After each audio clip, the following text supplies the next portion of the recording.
आज हम सब देखने वाले हैं क्लास 8 लेसन 5 सामाजिक विज्ञान न्यायिक व्यवस्था के दीर्घोत्तरीय प्रश्न एवं उत्तर को।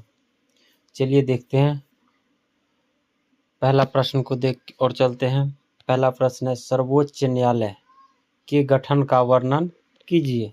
पहला प्रश्न है, सर्वोच्च न्यायालय के गठन का वर्णन कीजिए। आइए उसके उत्तर को देखते हैं। उत्तर है, सर्वोच्च न्यायालय भारत का सबसे बड़ा न्यायालय है। सर्वोच्च न्यायालय जो है भारत का सबसे बड़ा न्यायालय है। इसका गठन 26 जनवरी 1950 को संविधान लागू होने के साथ हुआ।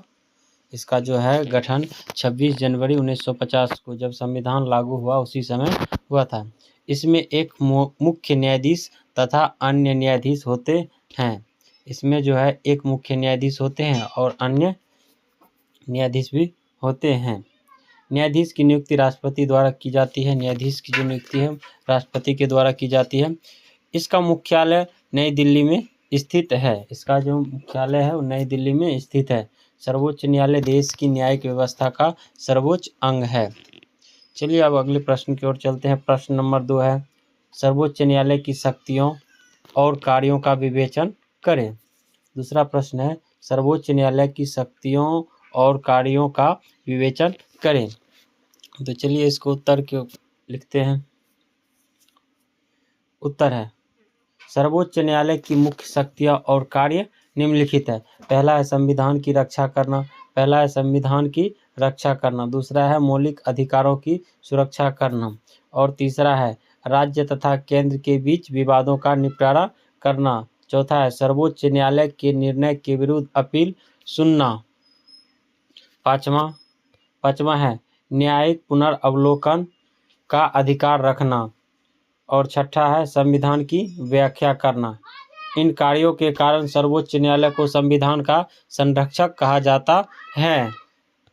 अब अगले प्रश्न की ओर चलते हैं। प्रश्न नंबर 3 है, उच्च न्यायालय के क्षेत्राधिकार की समीक्षा करें। तीसरा प्रश्न है, उच्च न्यायालय के क्षेत्राधिकार की समीक्षा करें। उत्तर है, उच्च न्यायालय राज्य का सर्वोच्च न्यायालय होता है। इसके क्षेत्राधिकार निम्नलिखित कार्य आते हैं। इसके जो है क्षेत्राधिकार में निम्नलिखित कार्य आते हैं। चलिए कार्य को देख लेते हैं।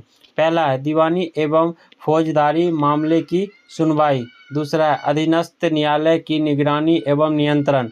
तीसरा है संविधान द्वारा प्रदत्त रिट जारी करना। चौथा है अधीनस्थ न्यायालय के निर्णय के विरुद्ध अपील सुनना। पांचवा है नागरिकों के मौलिक अधिकारों की रक्षा करना। इस प्रकार उच्च न्यायालय राज्य की न्याय व्यवस्था में महत्वपूर्ण भूमिका निभाता है। चलिए अगले प्रश्न की ओर चलते हैं। प्रश्न नंबर 4 है, 1980 के दशक में प्रारंभ की गई जनहित याचिका की व्यवस्था सबको इंसाफ दिलाने में एक महत्वपूर्ण कदम थी। कैसे? चलिए इसको उत्तर को देखते हैं। उत्तर, 1980 के दशक में जनहित याचिका की शुरुआत की गई। इसके अंतर्गत कोई भी व्यक्ति समाज के कमजोर, गरीब एवं शोषित लोगों के हित में न्यायालय में याचिका दायर कर सकता है। इससे ऐसे लोगों को भी न्याय मिलने लगा जो आर्थिक या सामाजिक कारण न्यायालय नहीं पहुंच सकते थे। इसीलिए जनहित याचिका सबको न्याय दिलाने की दिशा में एक महत्वपूर्ण कदम सिद्ध हुई। चलिए अगले प्रश्न की ओर चलते हैं। प्रश्न नंबर 5, भारत में न्यायपालिका कैसे स्वतंत्र है बताएं। तो उत्तर हो जाएगा, भारत में न्यायपालिका को स्वतंत्र रखा गया ताकि वह निष्पक्ष न्याय दे सके। इसी स्वतंत्रता के प्रमुख आधार हैं। पहला है न्यायाधीश की नियुक्ति एवं हटाने की विशेष प्रक्रिया। दूसरा है कार्यकाल की सुरक्षा। तीसरा है वेतन एवं भत्तों की सुरक्षा। चौथा है कार्यपालिका एवं विधायिका से स्वतंत्र कार्य। पांचवा है न्यायिक निर्णय में किसी प्रकार का हस्तक्षेप न होना। इस व्यवस्थाओं से न्यायपालिका निष्पक्ष एवं स्वतंत्र रूप से कार्य करती है।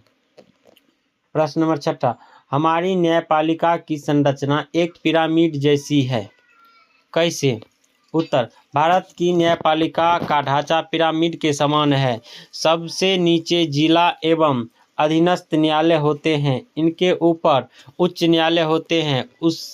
और सबसे ऊपर सर्वोच्च न्यायालय होता है। इस प्रकार नीचे अधिक संख्या में न्यायालय तथा ऊपर क्रमशः कम न्यायालय होने के कारण इसकी संरचना पिरामिड जैसी दिखाई देती है। अब अगले प्रश्न नंबर 7। भारत में स्वतंत्र न्यायपालिका की संवैधानिक व्यवस्था से ही न्याय प्राप्त करना संभव है, विवेचन करें। उत्तर: स्वतंत्र न्यायपालिका भारत की आधारशिला है। यदि न्यायपालिका स्वतंत्र न हो तो नागरिकों के अधिकार सुरक्षित नहीं रह सकते। संविधान न्यायपालिका को स्वतंत्रता प्रदान करता है जिससे वह निष्पक्ष निर्णय दे सके। न्यायपालिका सरकार के कार्य की समीक्षा कर सकती है तथा नागरिकों के मौलिक अधिकार की रक्षा करती है। इसीलिए स्वतंत्र न्यायपालिका की संवैधानिक व्यवस्था से ही सभी नागरिकों को न्याय प्राप्त करना संभव हो पाता है। अब चलिए अगले प्रश्न की ओर चलते हैं। प्रश्न नंबर 8। हमारी न्यायिक व्यवस्था में अधीनस्थ न्यायालय की क्या भूमिका है? उत्तर: अधीनस्थ न्यायालय न्यायिक व्यवस्था की आधारशिला है। ये आम लोगों के दैनिक विवादों एवं मामलों की सुनवाई करता है। दीवानी फौजदारी मामले का निपटारा मुख्य रूप से इन्हीं न्यायालय में होता है। ये लोग को उनके निकट ही न्याय उपलब्ध कराते हैं तथा उच्च न्यायालय का कार्यभार भी कम करते हैं। इसीलिए न्यायालय वितरण में अधीनस्थ न्यायालय की भूमिका अत्यंत महत्वपूर्ण है।